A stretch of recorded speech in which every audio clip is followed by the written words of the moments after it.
Hey, this is David with the Mortgage Edge podcast, brought to you by Click and Close Mortgage. Today, I got a phenomenal realtor in the Dallas-Fort Worth area, Maria Sahloul. Sahloul. I knew I was going to butcher it. So what was that last name again? Sahloul. A lot of people have issues pronouncing my last name. I can't even pronounce it correctly. Well, I'm just going to call you Maria. Maria, welcome to the show. How you doing? Good. How are you? I'm doing good. So, a realtor in the Dallas-Fort Worth area. I always also ask, first question I always ask all my realtors is, how long you been in the business? So it'll be close to 4 years now. Close to 4 years. Yeah. Well, 4 years, I don't know, is that, are you considered a rookie, not quite a veteran, in between?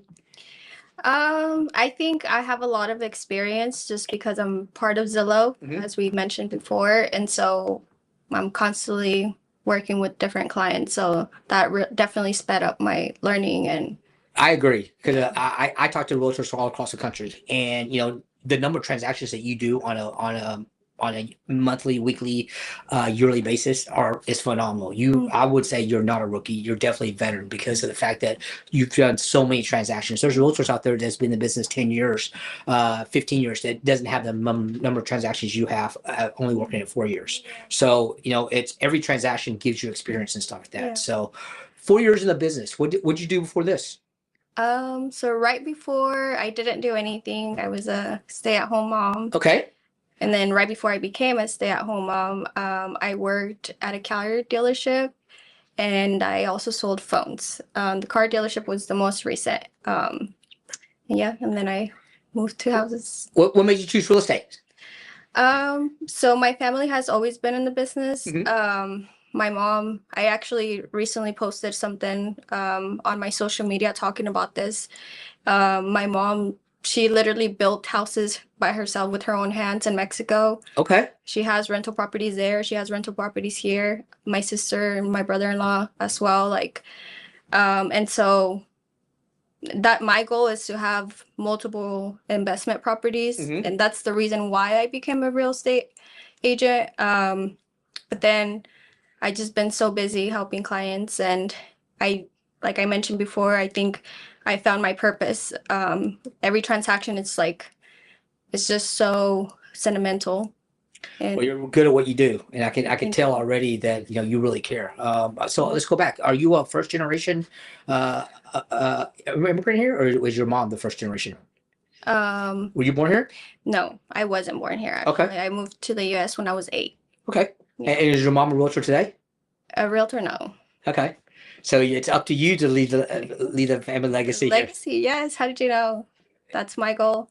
Awesome. Yeah. Awesome. So 4 years in the business, the brokerage you landed with, how was that like? Did you automatically jump into the Zillow, doing Zillow leads, or because it can be hard? I hear stories all the time of people starting out. Go back 4 years ago. Did you hit the ground running and you were successful from day one, or was it like a couple of years to get going? What was it like?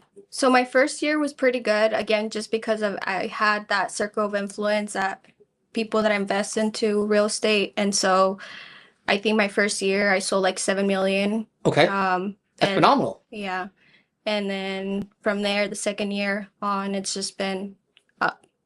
Did you join a team, or did you? Yeah. So after my first year, I was like a solo agent.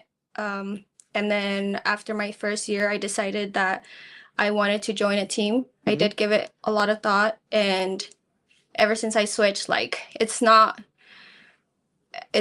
the family field. It's perfect. 3 or 4 years into the business, you're all over the place, Maria. You're everywhere from Dallas all the way to Fort Worth. You must put a lot of miles on your car, huh? Yeah, I have a lot of miles. So what does that work-life balance look like? Is it or do you work? Most realtors I know work 7 days a week. So yeah, it's definitely a full-time job, more like 24/7 job. Yeah, it doesn't stop. That's Yeah. a lot of people want to join the mortgage business or real estate business thinking I'm going to make a lot of money and I'm going to have all this free time. But what they don't realize is our phones are always attached to us. You know what? If it rings or if a text, you got to answer really quickly. What I say it all the time: speed to lead. Yeah. Because if you don't answer it, they're calling the next person. That's right. And a lot of times it's the first person they talk to is who they want to do business with and so forth. So Yeah. what what's the market look like out there the last couple of years? I mean, you've been doing really well. I mean, so you don't see that it's a down market. You don't consider this a down market, do you? Yeah, I mean, it's yes to part of your question. Like, you know, the first thing that people ask when they see you is like, "Oh, how's real estate?" Yeah. Like literally number one question. And so I've been fortunate enough to say that when I get asked, I say it's been good. I've been doing good. I've been having sales. However, I do see the trends. Like, you know, 2024, mid 2024 to the beginning of 2025, it was just like crazy. Even like this early spring, it wasn't the normal spring that we're tend to have. But then, you know, people got hyped up with the lower interest rates, and then I've seen a lot of houses that were sitting on the market for a while and now they're going under contract, or some houses that had multiple offers. And we're, if you think about it, we're fall, you know, coming to winter. Yeah. So it's definitely, I think it's all over the place, but houses are definitely selling. What are you seeing from your buyers? Are they hesitant now, or are they aggressively buying? I think a lot. Oh, sorry. No, you're fine. A lot of people, a lot of buyers are like, they see that the interest rates maybe didn't go down as before, like during COVID, like in the Right. 2s or 3s. And so they're like, and then right now, although there is multiple offers, and although houses, some of them, if they're priced correctly, they are selling fast. I would say like the average more for most houses is like about 30 days or so.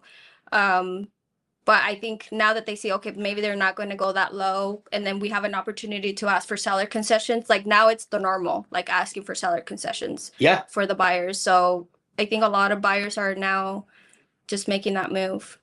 Well, and now is actually the perfect time to buy. I say it all the time. Yeah. You know, they're thinking 2026 is going to be a hot market. With that being said, if that's the case, you know, believe it or not, there's still an inventory shortage in the United States of America, even though we have a lot of inventory for the amount of people out there. Because you know, everybody's been sitting. It's the real estate market has been kind of just frozen for the last 2 or 3 years. Yeah. It's slowly unwinding right now, and people are slowly waiting for the rates to drop. You know, I just did a commercial about, hey, we waited 3 years for rates to drop. Now it's here. We waited 3 years for inventory to rise. Now it's here. Yeah. Now what are you waiting for? You know, right now rates are in the 6s and the 5s. You know, that's really good. Yeah. You know, and the people that are waiting, well, I'm going to wait to see what happens. You know, what's the difference between a half a point on a 250, let's say $300,000 loan?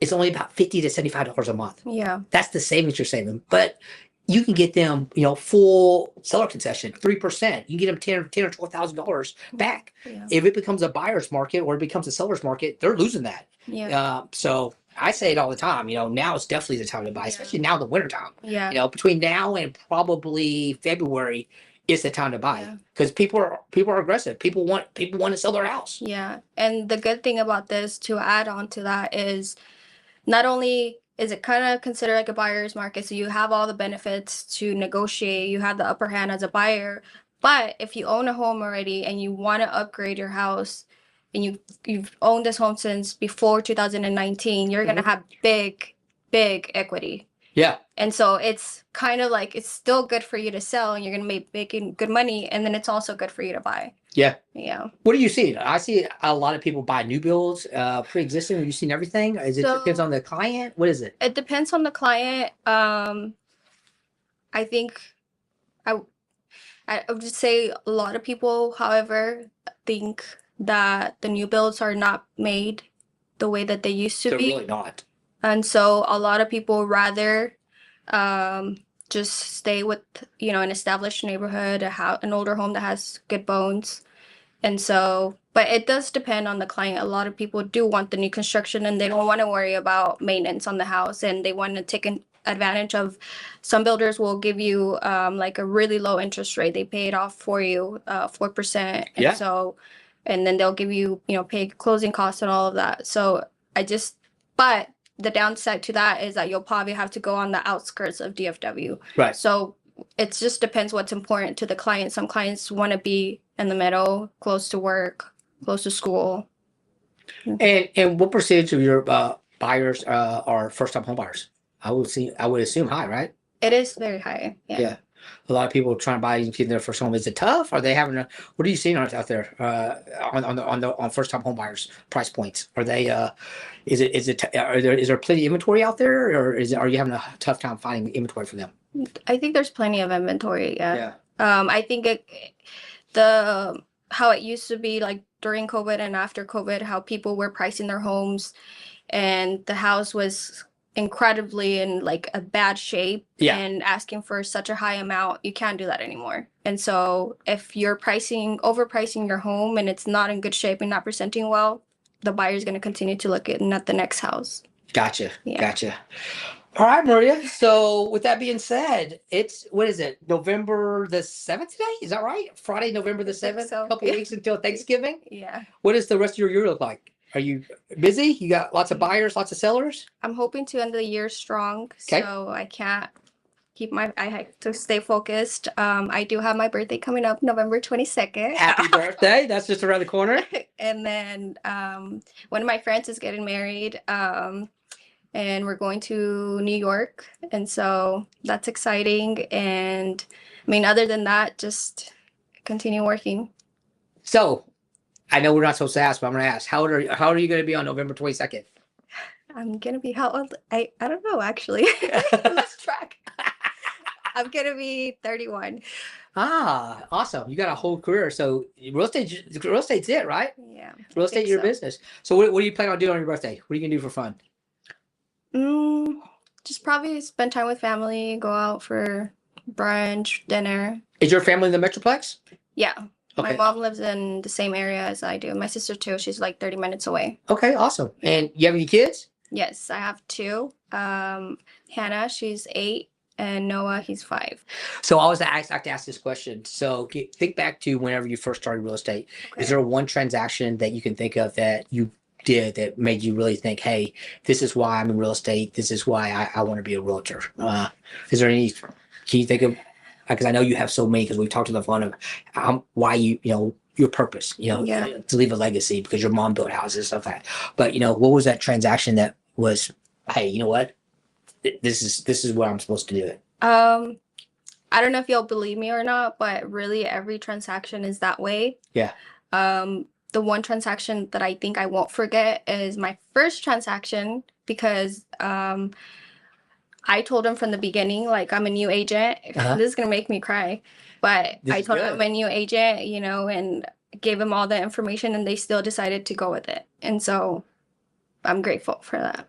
That's awesome. Yeah. You know what? Sincerity. Again, it's okay to be new. It's okay to, Yeah. but because you're sincere, because you're a genuine person, that's what people buy. People buy authenticity. Maria, I can tell already that you care about your people. Thank you. You go far above and beyond. It doesn't take a lot to look at your channels, your Instagram, your Facebook, and show that you really care about your clients. So if you're out there looking for someone that really wants to help out their clients, Maria's the person. Thank you. Well, I can tell you this, we can talk to you all day. We're definitely going to do a follow-up podcast every 6 months to see where you're at, how your journey's going. Because I know every year you've been in the real estate business, you've done a little bit more and a little bit more and a little bit more. You're going to be a powerhouse in the community. Thank you. So before I'll let you go, is there anything we should have talked about today that we didn't talk about? Like I mentioned before, I'm a little bit shy, but I mean, I don't know if you want to talk anything about you and, the process on your side. Yeah, so I'm one of Maria's mortgage partners. We're Click and Close Mortgage is a national lender. We're in 49 of the 50 states. My team services 32 of the 50 states, and we can cover everything from refinance to purchase. We have all the specialty loans out there. I tell people all the time, one of our specialty items is our down payment assistance program. If you have zero money, I can get you into a house. Yeah. So yeah, that's great. That's very wonderful. Yeah. Well, Maria, thank you for being with us today. If the people want to find you, and I know they do, how they get hold of Maria? Well, you can look up my name. I'm very present on social media.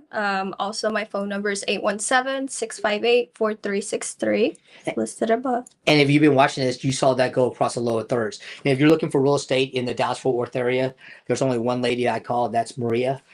She's sincere, she's genuine, and she get wherever you need, she'll be there for you. I'm David. I'm with the Mortgage Edge podcast. Thanks for being with us. Have a great weekend. Okay.